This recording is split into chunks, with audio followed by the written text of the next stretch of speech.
ত্রয়োদশ জাতীয় সংসদ নির্বাচনকে সামনে রেখে কুষ্টিয়া কুমারখালীতে বিশাল গণমিছিল ও সমাবেশ করেছে কুষ্টিয়া ৪ খোকসা কুমারখালী আসনের জামায়াত মনোনীত এমপি প্রার্থী আলহাজ হোসেন।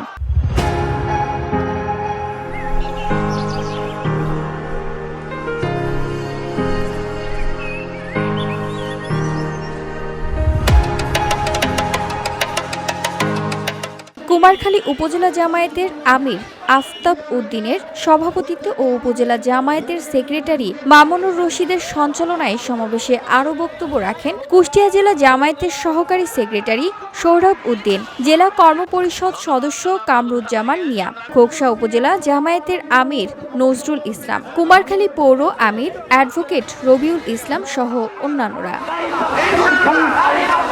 নেতাকর্মী নিয়ে উপজেলার তরুণ মোড় থেকে শুরু করে খোকসা মোড়, হল বাজার, গণমোড় ও বাস স্ট্যান্ড হয়ে কুমারখালী পৌর টার্মিনালে এসে গণমিছিল শেষ হয়। গণমিছিল শেষে হাজার হাজার নেতাকর্মী নিয়ে সংক্ষিপ্ত সমাবেশ অনুষ্ঠিত হয়। সমাবেশে প্রধান অতিথির বক্তব্য রাখেন কুষ্টিয়া ৪ আসনের জামায়াত মনোনীত এমপি প্রার্থী আফজল হোসেন। আমরা কুমারখালীর মানুষকে জানাই দিতে চেয়েছি যে দাঁড়িপাল্লা মাঠে আছে এবং আগামী নির্বাচনে কুমারখালীতে ইনশাআল্লাহ দাঁড়িপাল্লা বিজয়ী হবে। আজকের মিছিলের গণমানুষের উপস্থিতি এটাই প্রমাণ করে। VOD Bangla news desk.